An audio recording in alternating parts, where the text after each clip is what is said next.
so let's go because the time is short. The dagger is there. Oh. Elul is really here and fast disappearing. Fast disappearing before you look around.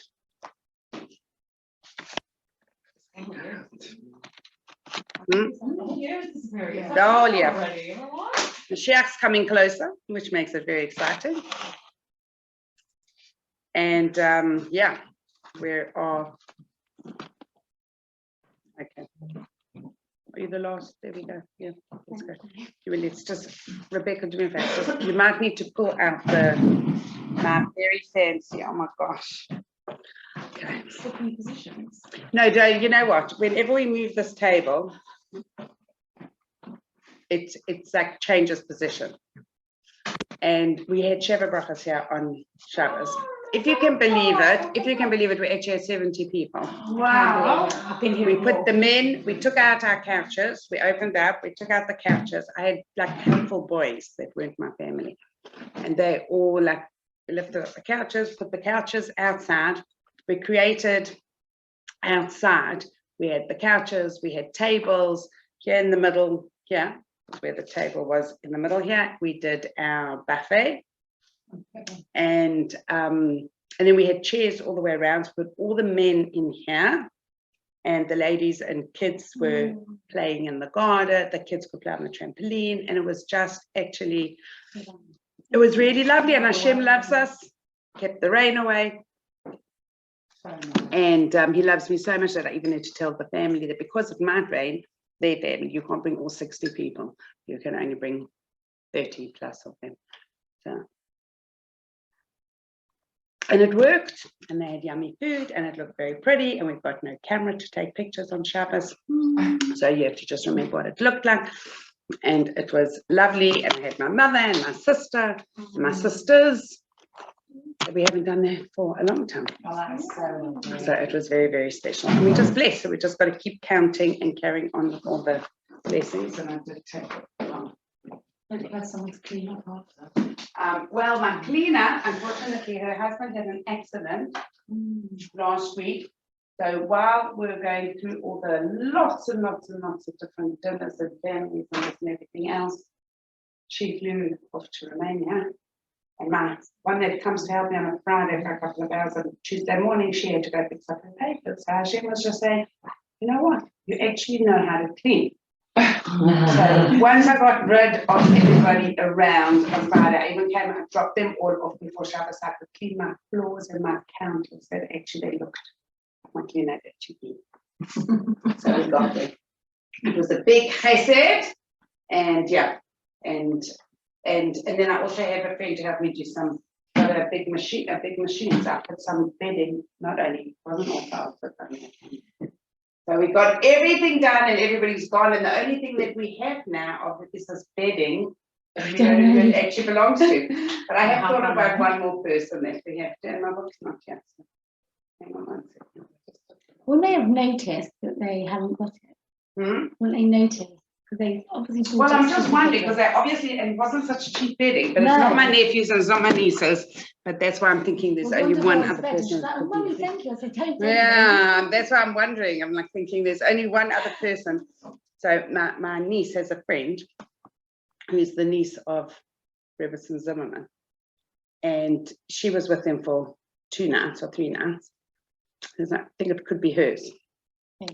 But I went to Hashem is so awesome and amazing that she actually needed somebody to go with her on the flight. She didn't need, but she's 17 and her mom wanted, and anyway, it was like, so I happened to meet somebody that morning. She's a madricha in the SEM. And I said to her, I said, when are you going back to tomorrow night? I said, oh my gosh, do you want to do me a favor? So, when somebody says that to you, when you're doing them a favor, they're kind of like looking at you thinking, this is an opportunity that I don't want to really do, but hey, sure. I said, listen, I just need somebody to go with. Anyway, do you want to know what it turns out?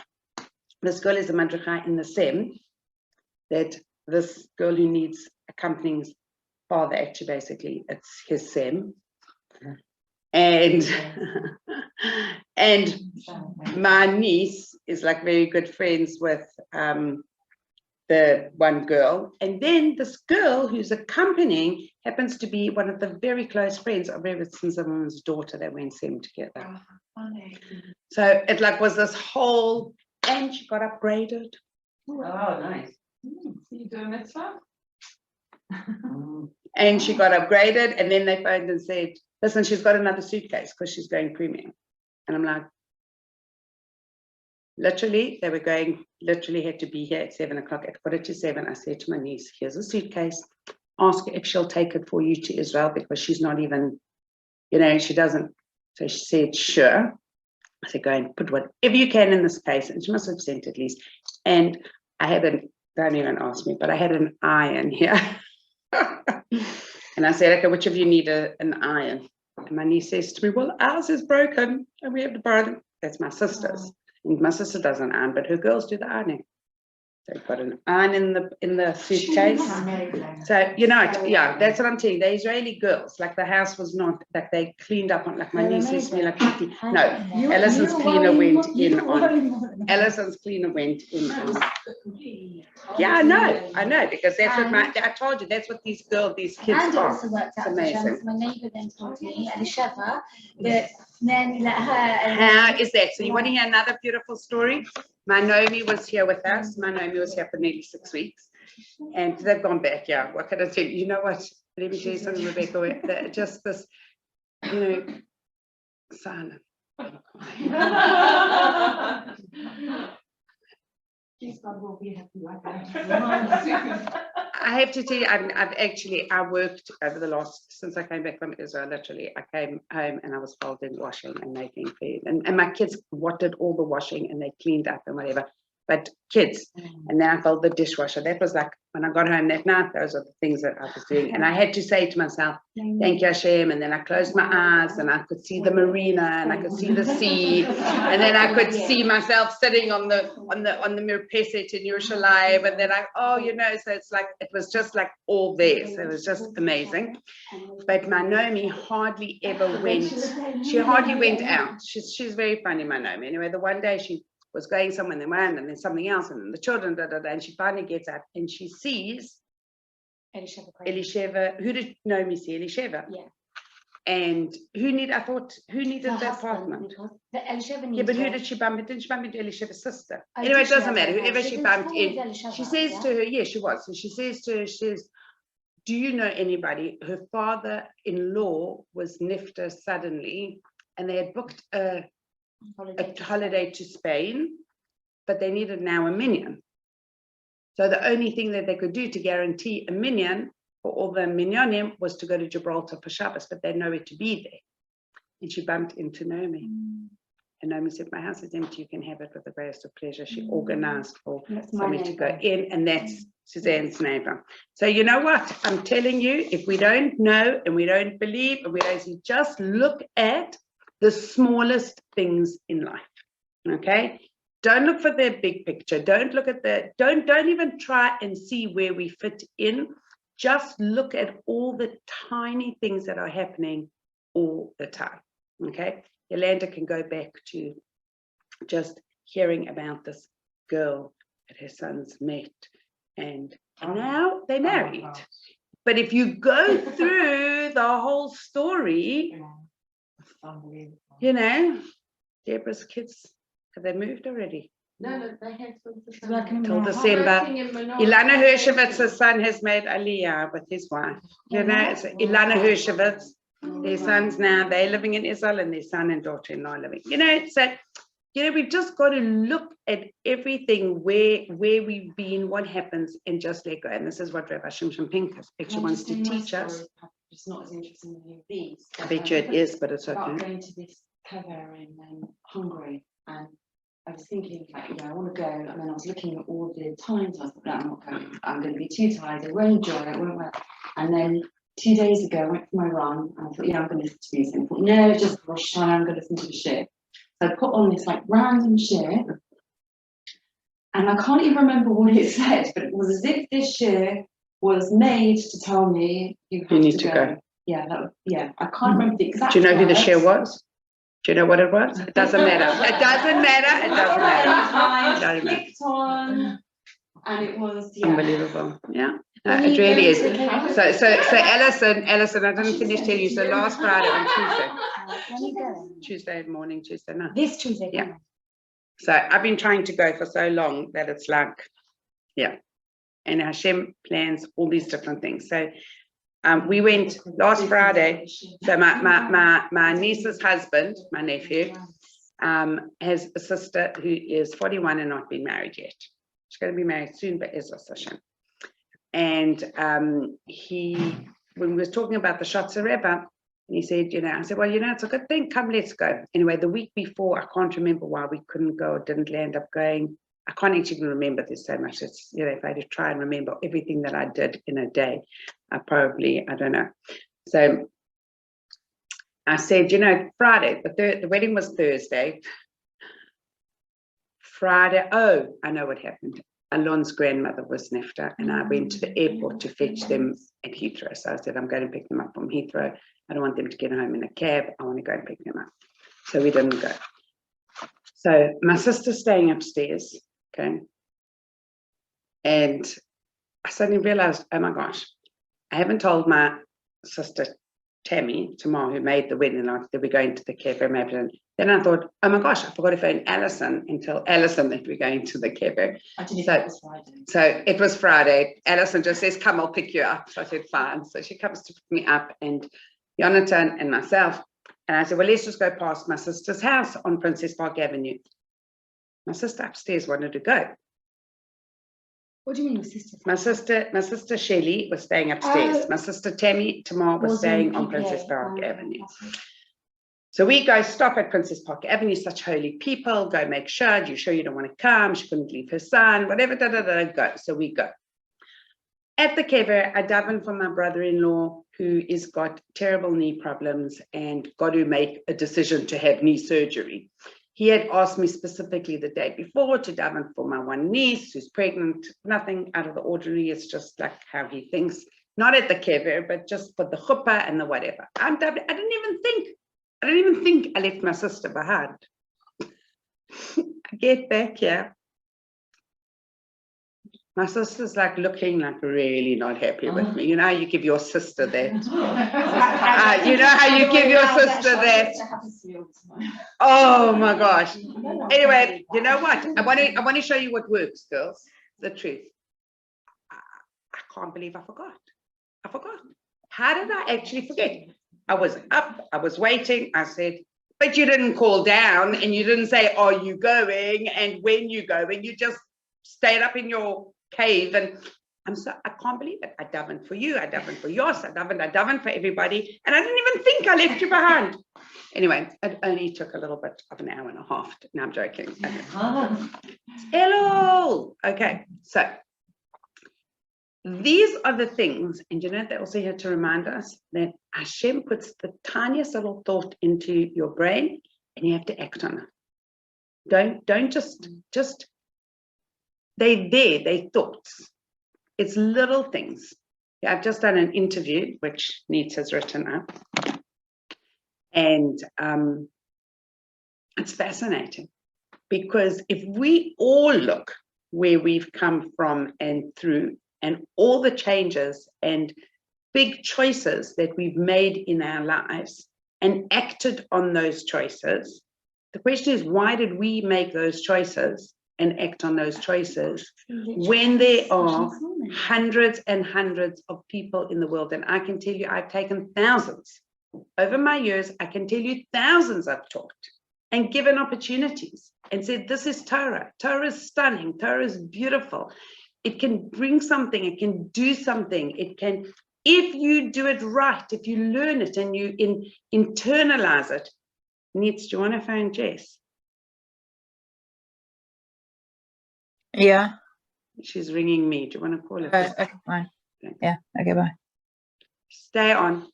She said Hashem puts the thoughts in our head. Hashem gives every single person an opportunity. The nitzutz, the spark of every Jewish neshama is ignited not only once. It's not ignited once in your life.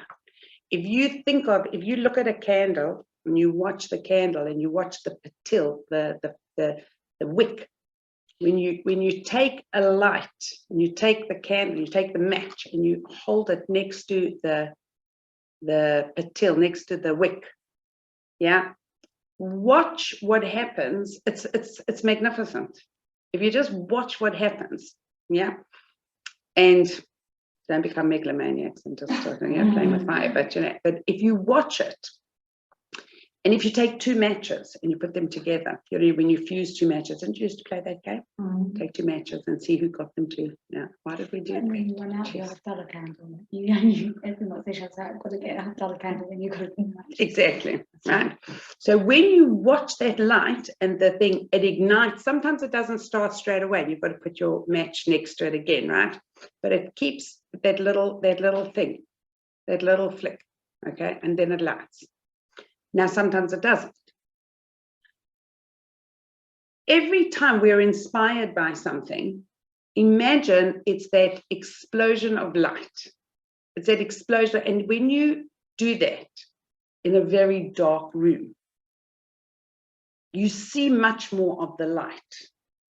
So what's inspiration? Inspiration is that immediate light that's in the darkness. Okay. But then it takes a lot of work to actually keep that there. It doesn't just happen. It takes the work. What people get bored of and scared of and whatever is the work, because it becomes mundane. It lacks the new and excitingness.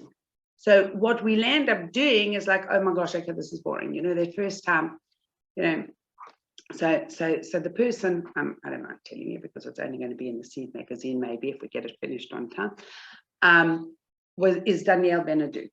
Okay, so, and it was funny, like, because, you sort of like, and I look at people, and I can look many times, I can walk past people in the street and think, my gosh, how did you do that? Like, look at you, look what you've done. And then I look at other people and I think to myself, what happened? Your potential and who you were and what you had to do and give and whatever was like huge. What happened? Okay. So what we see is that every single person has to take. Danielle Benadou. Okay, so Danielle, she was Sassoon. She grew up in Chelsea.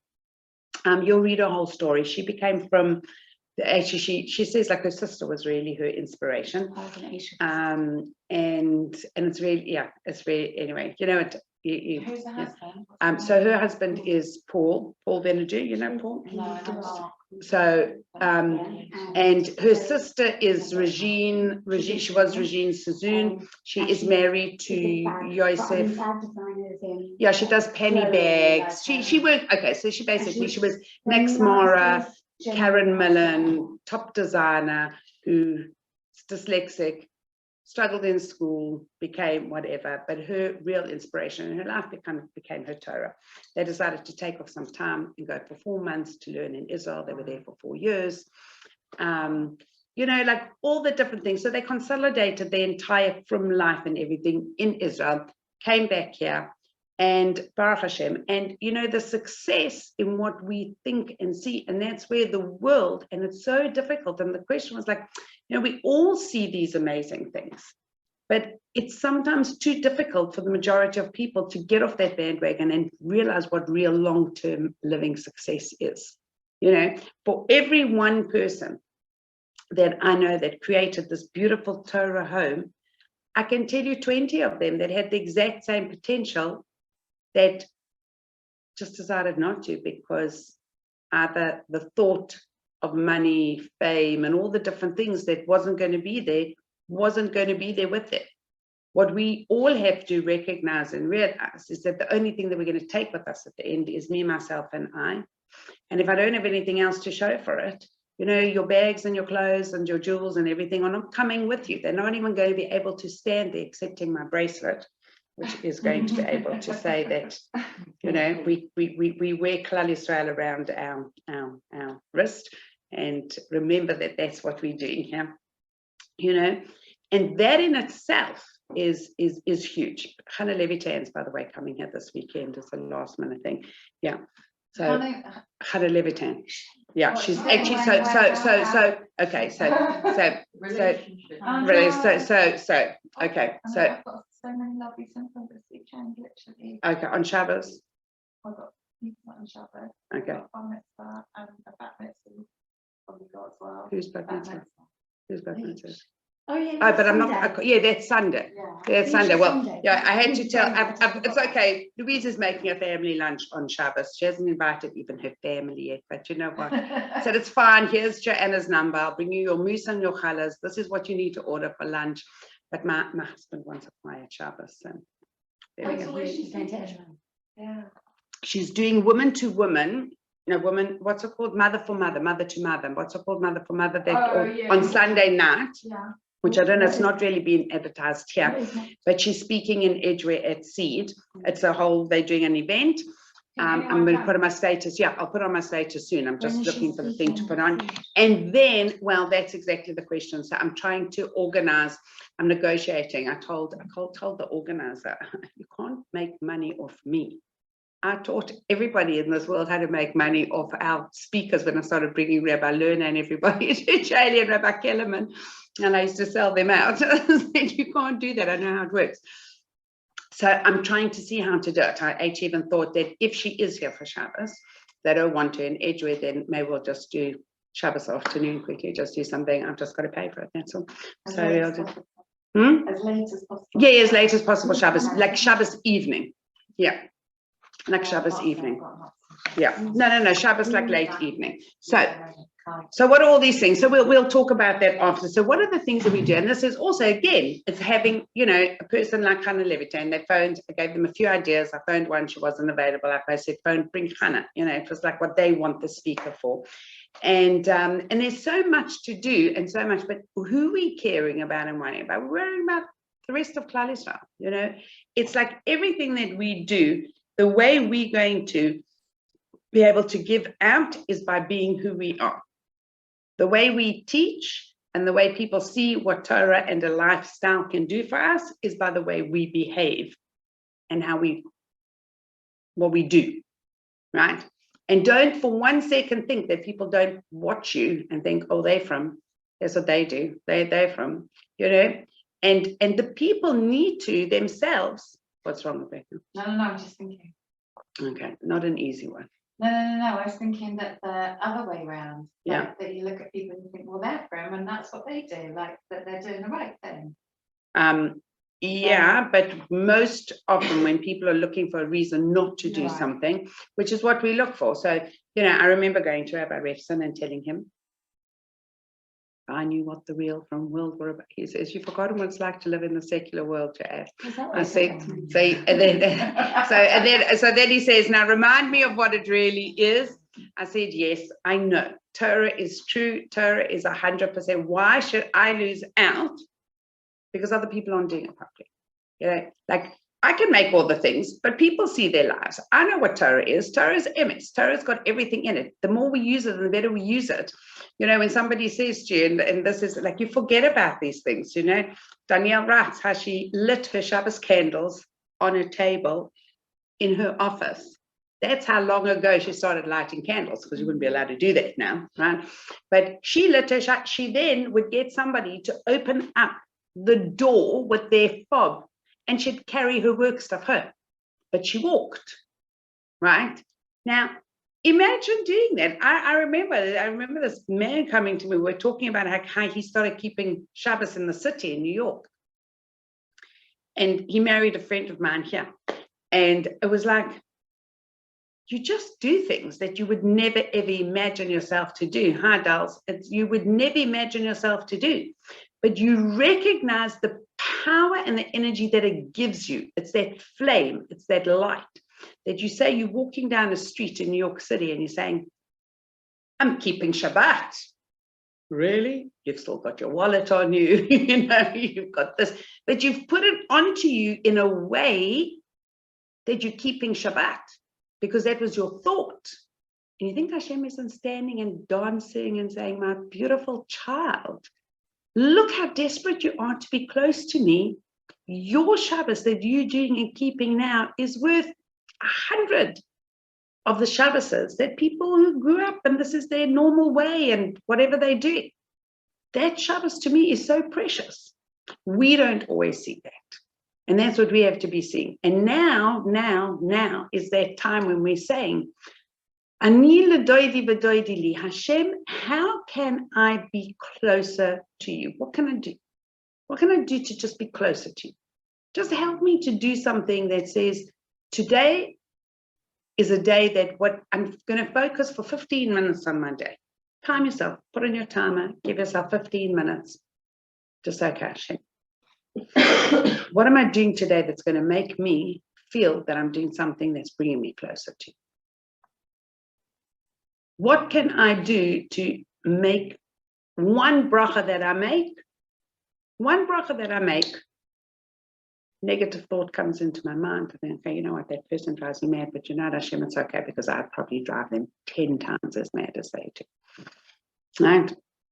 I remembered last night, I actually haven't closed up my thing with Slobby Wolf because everything's just been so busy, and please God, she's going to be coming on the end of November, and the end of October, and hopefully we're going to get one night in Kent. I'm like working on all the finances, and if we don't, so what, we'll do whatever we have to do here, and we'll do Kent another time, but it'd be really nice to have her with us in Kent.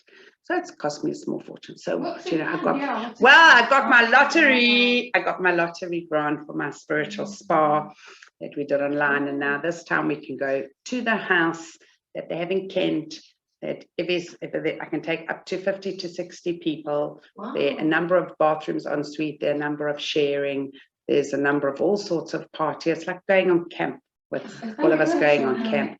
There's a pool. When is this happening? I hope at the end of October, beginning first week of November. The end of there's a pool, there's a gym, there'll be food. What else do you need? And it's literally going to be 24 hours. That's all I can afford. But yeah, just it's 24 hours that makes you feel like you've been there for 36. And it's only an hour's drive, you know? So all these different little things, I said to her, oh my gosh, please just be Michael me. Like, I'm like so embarrassed. I mean, she is probably, you know how busy she is. It's like, you know, this is Rebbetzin Essiona's daughter who's running this and teaching them. And she, you know what? Do you know what it was? I got a message this morning. There's no reason to ask for mechila. I'm like, I hardly ever get that. What's mechila?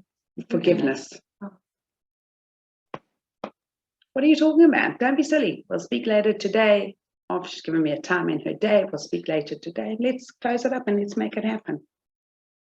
I'm like, do you know what I have to do with some people I have to deal with? Baruch Hashem, I have the people like Rebbetzin Hela and Rebbetzin Silva and Rebbetzin Slavi and all the people that live Torah. They live Torah. There's nothing outside of that. They just live Torah. Because there's nothing else about them. That's what they're here for. If they can do it, so what if I paid them a lot of money? So what? You know, so what? It's what it is that teaches us, that says, you know, this is the connection to the world that says, you know, this is, you know, and she doesn't see it like that, but I look at her and say, my gosh, you are really the daughter. And I have to be honest, it's her father that I have this like, oh my gosh, this man. And she says, yes, all the books in the world should be written about my dad. But he wouldn't have that, you know. But he was the one that pushed everything the Rebbetzin did. And he was really there because he believed in it. They were first cousins. They were both young rasses. You know what they brought? You know what they've brought and had in the world? Slavi got the candlesticks that had her name on it, Slavi Hana, from her grandmother, that they brought. Somebody found them in Poland after the war. They found her father's Sefer Torah. The man didn't want to give anything. In the end, it's totally secular man, because these things were worth a fortune. They were real artifacts from pre-war Poland. And they're worth a lot of money. And they had the sticks, the canes with the silver piece at the top that Rebbes used, like a, you know, walking stick. But the Rebbes had these walking sticks, like these, it was a chashuv thing. But all she wanted was a Sefer Torah, and he wouldn't give it to her. He said she could borrow it. He invited her to the Rebbetzin to come and meet with him in his apartment in New York. And she said, I can't come alone. Why do you can't come alone? It's Yechud. I'm not going to come to a room, I'll bring my husband. Okay. She goes, she sits down with this totally secular man. And he gives her these candlesticks for Slavichana, that's Slavi. And the Sefer Torah is what she wanted. And he was not giving the Sefer Torah away. It was Apostle Sefer Torah, but when they actually took it, he let them borrow it for Shabbos. Why did he want it? Because it's worth money. And when she was taking it back to Motzei Shabbos, he had a dream on the Friday night. He said, keep it, it's yours. Wow. These are things in the world, Hashem helps us to see and to know and to find the reality of where we are.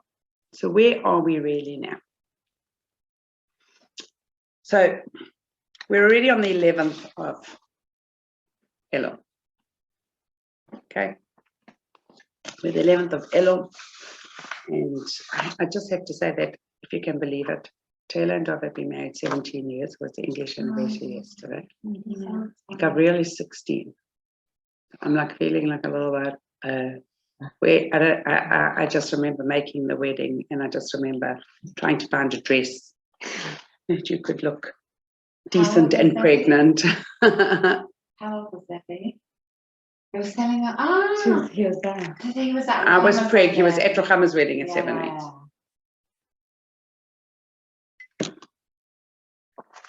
I just remember walking with Dove before they got married in Yerushalayim. And I needed a top for Kriya. And I'm strict on doing Kriya when I go to Eretz Yisrael. And I didn't take my Kriya top. So when we came into the old city, I usually anyway tear at the walls and then by the kotel. But I thought, okay, at least if I... So there's, by the plaza, there was a t-shirt shop. And they had these cheap t-shirts in the basket outside with those big smiley faces. So he actually walked with me down to the kotel with a smiley face t-shirt, did my prayer, and introduced me like that to one of his yeshiva friends that we bumped into as his future mother-in-law. And that happened a few times in Geula as well, not with the t-shirt, just so that you get it straight. But it's, and they you see middas of him. It was like, I remember one of his friends looked and he said, like, and he says, yeah. Anyway, we're very, very blessed. So what are we supposed to be doing? Chazal tell us, our rabbis tell us, don't panic. Don't panic. Okay, we don't panic, but this is all, this is real, this is Hashem. Hashem is in our world. He's here with you right now. He might be closer to us in Eretz Yisrael, but he's with you, and he is where you bring him. He's where you bring him. Whatever you bring of Hashem into your life, into your home, into everything, that is really where Hashem is. And what we know that we look and we say, like our tefillahs and our prayers that we're going to be saying now, we're going to be saying, and that our rabbis put down for us, we've got to have something. One of the important things, and we spoke about this, but yesterday, is understanding what does it mean to have emunah, belief in our chachamim, in the learned, in our teachers, in our rabbis. Because basically, we if you don't believe, right, we have to believe that HaKadosh Baruch Hu gave us the Torah. Then we also have to believe that the people that are telling us how to live our Torah and how to are all true. I mean, we really could take things, you've got to believe, and we trust that Hashem put these people in the world to give us an understanding of Torah, right? And that is to believe in our, to have emunah, to have just basic faith that this is what Hashem's given us and this is how we learn. This is what we are learning. Where do we have to always be careful is where people change the path, where people want to make it easier for everybody, because it's like more modern. And the modernized, there's a difference in modern, in living in the world with real Torah and modernizing Torah. And that's where the problem with reform and conservative and Masorti and all the different things have come in.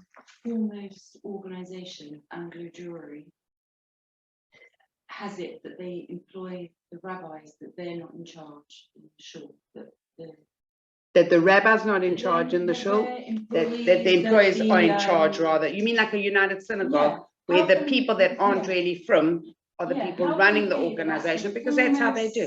Thing in our country has not got. It doesn't mean that it's right. Majority doesn't mean correct. Because, you know what, because the truth is that the ethos is, there's an ethos of something that really, if you read all the rules, no, the what do you call them? The board, the shul board. Yeah. So it's a fascinating, it's a fascinating thing. Yeah, the board is in charge of the rabbi. Yeah. So basically, if a rabbi's working in a shul and the board decide that there's no mechitza, there's no mechitza. So the rabbi's choice is either to stay working in that shul or to leave. That is how it works. That is what it is.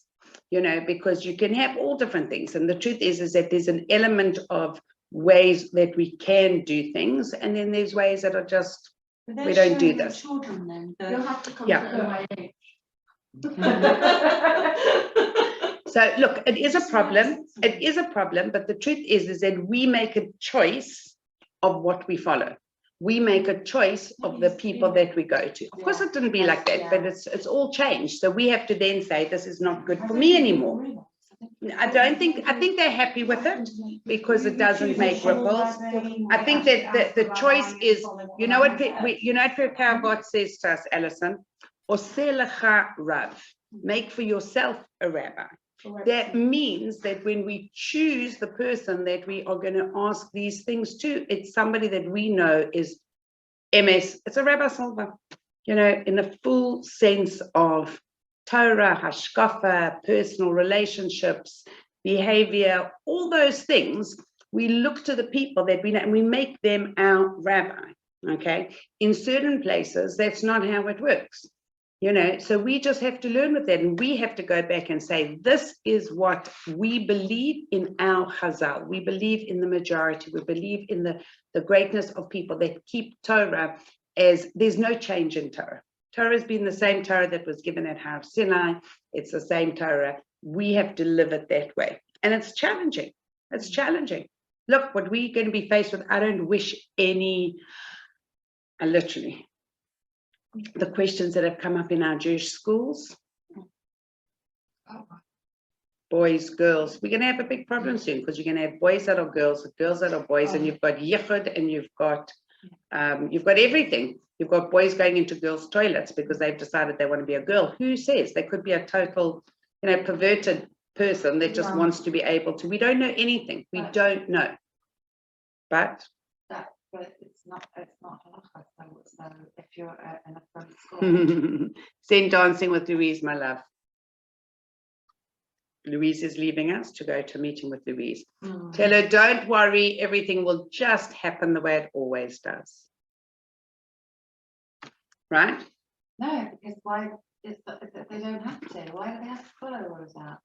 You're right, but we've already missed out, and now you'll be closed down. And we live in a country, there's a dictatorship in terms of when you're working, when you are under, you know what? Bottom line is, when you take money from a government, you have to go according to their rules. You want Ofsted, you want this, you've got to go according to the rules. You can, but very carefully, because otherwise you can get closed down. Look, I personally had it where I've had somebody that I only found out after that's been in the Bat Mitzvah program that are not halachically Jewish. I'm not going to whatever. And you know, the sad thing is that they were the most excited person on the group. It's like, But maybe that was a summer. They might come to anything. Totally. We don't know anything. We don't know. Okay. But it's a challenge. It's a challenge in what we have to be able to stand for is, you know, like, this is where Torah is. We have to do the best that we can, and we have to say, don't worry about everybody else. This is what I want our message to be for us. Right? Don't worry about anybody else. When we do what's right and we listen and we think, that's okay, because I'm just going to do the best that I can, and I don't even have to go out and say to people, do you know what they're doing? Do you know what they're doing? if they come to you and say to you, this doesn't feel right, or is this the way it's supposed to be? You say, let me take you to meet with somebody to speak and ask your questions to a competent rabbi or somebody that you can talk to. Okay, these are the things. So people have to become aware. Okay, so all we have to do is know that what we're doing now is creating a place that says to us, when we're going to be saying in these days now, we're going to be saying Zochrenu l'chaim, Melech chafetz b'chaim. Remember us, Hashem, because you, Hashem, desire life, and so do I. So Hashem, the way I know that I'm going to get closer to you and I'm going to create the space is I know that I have to do the best that I can. How do I do that? According to the way you want me to live, according to the way you want me to speak, according to the way you want me to behave. I get worried also. We've got to make them these little things. And I think that we all have to take and make our little notes and write down from that things today. What I want to do to become the better Jewess, the better child of Hashem that he wants me to do. When I look out and see other people, I want to do something for somebody that says, why are you being so? That's one of Hashem's children. Doesn't matter if it's my child. He's also one of Hashem's children. So hard to do that. When there are things that are challenging for us, it's much easier to be nice and giving and loving and whatever sometimes to somebody else's child because it's separated from me. But this is my child. And my child is, I even said to David this morning, why am I taking you to school? And he just sits quietly. I said, why am I taking you to school? I said, okay, Zebby. Just smiles. I'm like, I don't know why, but okay. You know what? Get up, I'm up, I'll take you to school. Maybe one day or whatever it is, there's something that says, my mother schlepped me to school every day. I don't know why. I don't know why. And she used to ask why, but I didn't have an answer because I'm just lazy. I don't feel like getting on that bus. So I said, but next Tuesday morning, I'm not here. And I doubt your father's going to take you to school. And I bet you he will get it. So what do we do? Why do we do it? Just Hashem, this is one of your children. Okay. Hashem, this is your time. Sometimes we feel things and we think like, well, what am I going to do now? And you say, okay, I want to measure myself, not on a thing. I want to just write down, I want to put there, what have I done today that made me do something that was listening to you, Hashem? You know what? Start early in the morning because you'll be amazed at the things that you've done only because Hashem told us to do that. And even start with getting dressed, saying Modani, washing your hands, Neighbor Basa, going to a bathroom, saying a bracha after. You've got to remind yourselves you're doing these things because Hashem commanded us to do them. They're mitzvahs. And you overlook those things, right? We talk about kashrut. Why do you keep kosher? Any idea why you're keeping kosher? It's more expensive. The chicken's much dirtier. I was making a joke yesterday. I said, honestly, really, I think like these chickens, they don't even shave under their arms. It's kind of like, why do our chickens have so much hair on them? I mean, they're much more expensive than going into Costco. You just go to Costco just to look at it, to say, like, what is this and how we're doing it, okay? So the Rambam actually tells us that we were commanded to believe in Hashem's fear and to be afraid of Hashem, not to be like those who deny Hashem and go along with the way that they see fit for themselves according to just happens chance, okay? Rather, we should fear Hashem's punishment at all times, and this is the meaning that you should fear Hashem, your God, okay? So what is the punishment? What is this thing? I think what we have to look at in the world today is to see that there's an ultimate fear, because why we're doing something, it's much easier to do something and much more connecting to do something through love rather than fear, okay? But if we know what that fear is, that dagger, what that big, I don't like that picture, just by the way, I'm sorry to tell you. It's not mine, yeah, it's not like, okay, it's okay. So, wake up. Yeah, so we can wake up, like you wake up in the morning and you look up and you see this guy there. I mean, like, what is that going to make you do? Okay. Well, it might make you run away, but it might not say to you, as opposed to waking up and looking up and seeing Hashem there and saying, gee, thank you. You know, okay, what should I do now? Now, instead of looking at that and thinking, oh, you can just say, thank you, Hashem, for bringing me here. What am I going to do extra today that's going to bring me closer to you? What am I going to do today that's going to change my elo? How am I going to take 3 or 5 minutes just to be nicer in things? His voice, I want to go to Edgeworth.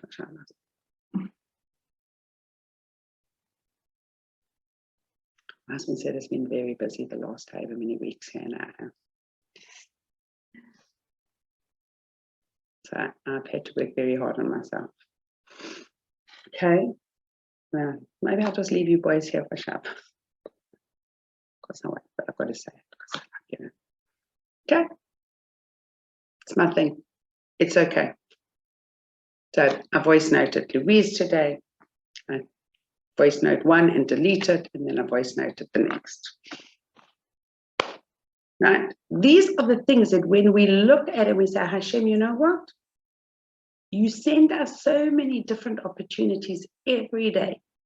I'm going to go into school. I'm going to be able to be calm. I'm going to look at my kids that I'm teaching. And then I'm going to look at my children that are right. Okay? Because we look and we say, what do we want to give?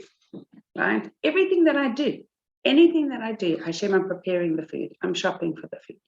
You know, remind yourself when you're making a choice to go buy at a kosher butcher, and that you're picking up something and checking that it's not from Israel, and that you're checking that it's not a Shemitah product, and that you're checking all these things. That is in kosher shop. not in Kosher Kingdom.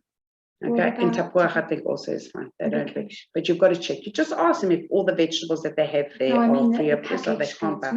No, so packaged goods they should be okay. They should check. Packaged goods home from Tor that she couldn't eat or something because it had I don't know. She said From Shemitah or Israel, or just hot. didn't even have. So do you airport know what way it is? No, because she just. Okay. Told her she couldn't eat it. Okay, so you should actually not It had like a chuck yellow them, yeah. sign. So you've got to check. Just out of interest, Rabbi Tuggentov put on a thing about There's the a list. diaries, but no, he said if you've already bought, you're allowed You just to keep do- them and you. Oh, I He think said my they're dad allowed chose to away. consume. It was on Rabbi Yeah, Tuggentov. you Oh, consume I them. that. Yeah, you can I've seen consume that. them, but you keep your peels and Yeah, your it's like things. chopped. Yeah. I once bought a bag of potatoes. Dunlopian says you leave them to rot at the back of your Do you know garden. what's weird in Tesco's? You talking about the large in Tesco's? It said Israel stroke Yes, somewhere else. yeah. So I didn't know what that meant. Oh, so you Because must have a they're from look. both. Oh, so then you can't, then you mustn't buy them. Yeah, No, but I he stopped did- Unless yeah, they're- there was those, and he put on the thing, he said, if you've already bought, you can eat consume them. it, yes, Yeah. the peels and- Well, that's, But keep the peels and the things. I completely don't. Okay. So basically what we want to work on. So basically what I want everybody, and I mean everybody, to write either in your gratitude book or on a piece of paper, preferably a piece of paper that you're going to take with you to shul on Rosh Hashanah. Okay, on things that we're working on our emunah, and on creating a deeper feeling of yira and connection with Hashem. And just even if it's 2 months, I mean, you do it every day, because your horse that gets cleaned and looked after and whatever, it's Hashem's creation, seriously. Okay, we will speak. Okay, so these really are the things. They're all the simple things in life. No, she let her finish it. They're all the simple things in life.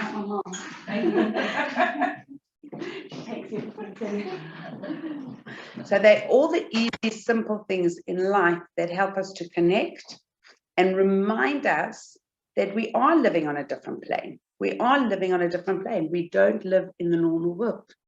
We don't want to live in the normal world. We want to live on a higher plane. We want to live on a plane of awareness. We want to live a plane of awareness of everything that we do, who we are, where we come from, what we eat, how we speak, how we dress, everything that we want to do, but we want to do it from a place of love and excitement. And it's great. You know, the whole world, it's not cool. You know, it's a challenge in our frum schools. It's not cool to be frum. How do we make it cool to be frum? You know, it needs to be cool. Why does it need to be cool? Because it's in a place of there's so much. When you see and watch this much of what these kids are watching and seeing, it is scary stuff, okay? So how are we going to do it? The only way that we actually are going to do it is by pure love and giving and doing and not reacting, just not reacting. And now I have a whole speech about all that. We have those issues at home. You have to? We have those issues at Yeah, home. yeah. These podcasts that are Scary so stuff. inappropriate, it's really. Do you know what? I took my nieces to yeah, I went on the Thursday night. Now I'm thinking, I mean, honestly, some of the things that got to be mad, but I did it. We went to Hollywood Bowl. I took them, we got a lane at 10, from 10 to 11 or something, I can't remember, I think. But we're there from like 9:20. I'm going to drop them and come back and fetch them. I'm like, no thanks. So I was at Hollywood Bowl. I didn't take any extra money, but I went and I raided my little drawer in front of at the front of the car, and literally each girl got £1 to use at the arcade. And the cleanest, best thing to do was actually the air hockey, which lasts about 30 seconds, £2 for 4 people. I mean, are you actually mad? But it was good. But I was watching everybody else around. Yeah. And then there was like 10p left over or something that each one of the girls found in her purse. So they did this. No, they had a 50p, and I saw some people putting in the money, and there were 10p's coming out. I said, well, what? Oh, I said to the guy, "What, you change your money?" It's from guy. So he says, "No, it's for there's a thing that you put money in, and it moves money, pushes money." Tipping thing. Become addicted to it is terrible. Yeah. So I said, okay, everybody's got 10p. So one of them won 20p. And I said, well, you've got a choice. You can keep your 20p or give it back to the machine. So they gave it back to the machine. So when I was about 10, we went to Maseru, where they had a casino in that. It was like it was like a black country, technically. So they could have gambling there. It was for the South African government to have legal gambling outside of South Africa, because it was illegal to gamble in South Africa. Anyway, I went, I just don't get any whatever from this. So my grandmother gave me, I think, I can't remember, it was 20p or 50p or cents or 20 cents. And I put it in this thing, and I pulled it down, and this money starts trickling in. Anyway, I won 5 rand. So I put my 5 rand in a little packet, and I took it. Yeah. That was it. Wow. Yeah. And I was like, it was a lot of money then. No. 5 rand was probably £5 then. Right? That's pretty good from time to It was like, but it was like funny. So like, it was like, oh, Joanne, so like, I've got my 5 rand, it's like nobody else has. So I showed these kids, but I looked around, there were 2 from couples there. I'm like, what are you guys doing here? Like, I was thinking to myself, but it's actually, on one level, it's a bit of clean fun, which is like, and then I'm thinking, that's how mad our world is. This is how crazy. Then you go to these lanes, and they don't, like, these, you can't even not look up at the screens. It's better than in Gibraltar, because in Gibraltar, they've got one music screen across the back wall. And I actually went there once at 10 o'clock in the morning with my grandchildren. And I said to the guy, look, if you don't turn that off, I'm leaving. He said, well, they can't. And then I said, well, I'm leaving. He says, well, what you can do, change your lane. At the end lane is a blank screen. We're mad. You don't even notice it. Most kids don't even notice that it's there. The more sensitized we are to these things, the more we're going to notice, and the harder. And that's where you can understand where the greater the tzaddik, the stronger the Yetzer Hara, and the harder things, because of your intense connection to truth and to cleanliness and language. Kids don't notice swearing today. No. They just don't notice it. I once at a Purim party put some money on the day count that I was due to get married, and I won like £15. There's one number. There you go. You see? So I don't get any geschmack from these sort of things, but when people do, it's very hard. It's very, very hard, you know. But imagine if every single day, and this is what we're supposed to do with Kriya Shema at night. Before we say Kriya Shema at night, before I say our Shema, we should really be taking an accounting of our day, right?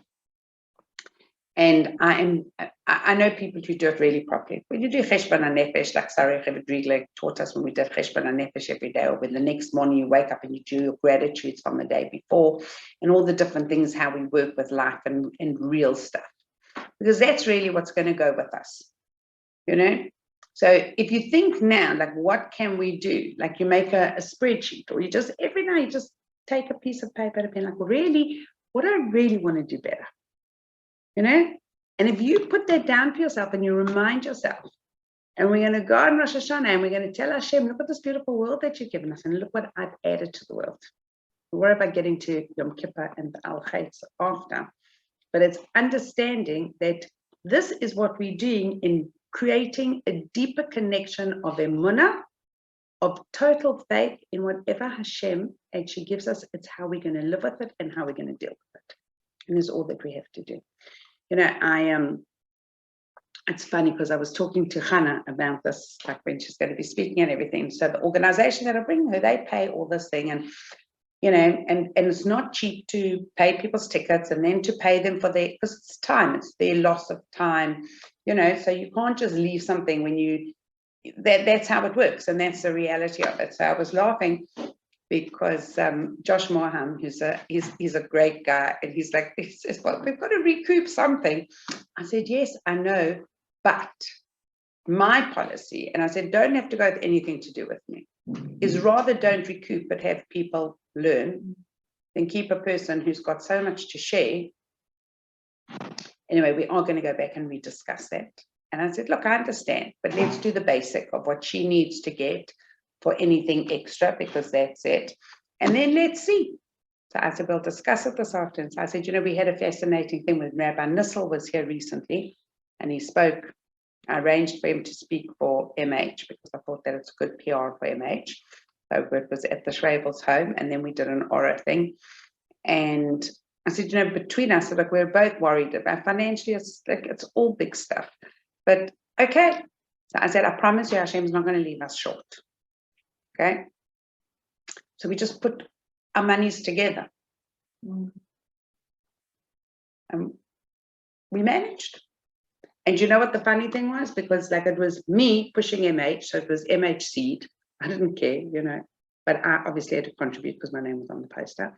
And then the girl who whatever, I told Asha that I'm doing it, but the girl, I thought she was going to help with the finances. Anyway, so that also became the seed aura sharing group.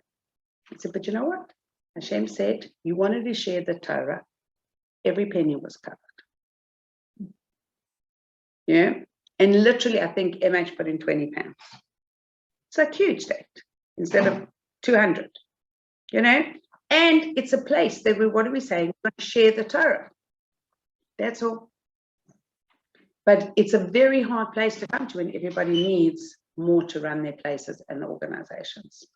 But when we do it, Hashem comes forward and he helps. And that's all that we have to know. So my recommendation for now is literally to take these things, to understand what it means to have a little bit of Hashem, I'm doing this because you've commanded me to. It doesn't have to sit with me like with a dagger, although it's a good analogy. I was laughing. I have to tell you, I was laughing and I was thinking, would I get out of bed if that was there? You know, like I'd roll over, go under the bed, no, go away. I didn't see it. It's very cute. It's very cute. But I honestly believe that more people nurture through that. Yeah. Come on, get out of bed. Let's help you. Let's whatever. And that is what Hashem is saying to us. He's not saying, I am your her. He's saying, Ani l'doidi v'doidi li. We had a fascinating thing with Dan Ehrentrow many years ago, probably over 20 years ago. It is definitely over 20 years ago. We had a wedding of a couple, gorgeous, not from big deals in UJS, real, and they were learning properly. They were going, she was going to mikvah, he was learning. It was like, and this couple really wanted to teach people because that's what they did. So they had Sheva brachas at the dinner, said, and then read out the translation by the girls. The boys said the brachas, and then the girls said the translations. But under the chuppah, she wanted to respond when he said, Hare Atma Kodeshitli. She just felt she wants to respond. Anyway, their wedding anniversary is about now. I should actually message her. What does that mean in English? Oh, Hare, do you remember when he said, be consecrated to me with this v'tabat zu, okay? Okay, be consecrated, become holy, Hare Atma Kodeshet, become holy to me through this marriage. So, Dan Ehrentrow, be well and healthy. He says, you can respond. We're in the month of Elul. Right? So he can say she can respond to him, I'm to my beloved as my beloved is to me. That is what Elul is. That's what Elul's about. Talking to Hashem, giving a beautiful thing, and their marriage. And you know what? If we can all live a marriage like that, from the beginning to through, what more beautiful way can we actually? And I thought it was like, Aaron, you are just. Yeah, and that's what we need. There's nothing wrong with that. There's nothing wrong with saying it. It's not a big thing, but it made the person feel validated and respected and whatever. It's only when we get to cross the lines when, and that's what we have to do. But that's why we have emunah, we have trust and belief that our chachamim, our learned sages, like the Dan Ehrentrows of the world, are put here for us and we follow them. That's all. Okay, girls. Thanks so much. Thank you. Thank you for adding it to the group. Pleasure. Good for that. Okay, Vanessa, nice to see you. Neets, I'll speak to you. Yeah, Thanks, you. Jojo. Okay, we'll see you, please God, next week, back from Kerrister. Thank you. Bye.